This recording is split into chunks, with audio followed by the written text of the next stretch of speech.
నమస్తే. అప్పుడప్పుడు ఒక మాట మనం వింటూ ఉంటాము. చాలామంది ఎదుటి వ్యక్తిని నువ్వెంత, నీ బ్రతుకెంత అని మాట్లాడటం జరుగుతుంది. ఆ మాటను బట్టి వాడు హృదయంలో చాలా బాధపడతాడు, చాలా గాయపరచబడతాడు. బ్రతుకుని గురించి దయచేసి ఎప్పుడు కూడా మనం మాట్లాడకూడదండి. దేవుడు అంటున్నాడు, ఏమంటున్నాడు తెలుసా? మన బ్రతుకంట, మన జీవితం అంట నీటి బుడగ లాంటిదంట. అలాగే మన బ్రతుకంట పొద్దున్నే పూసి సాయంత్రము వాడిపోయే గడ్డి పువ్వు వంటిదంట మన బ్రతుకు.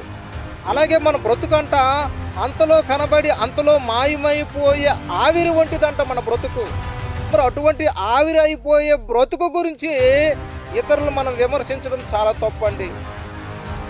దేవుడు ఇచ్చినటువంటి మరి అవకాశాన్ని బట్టి ఇతరులు మనం ప్రేమించాలి తప్ప బతుకు గురించి ఎప్పుడు కూడా మనం మాట్లాడకూడదని హృదయపూర్వకంగా మీకు తెలియజేసుకుంటూ ఉన్నాను.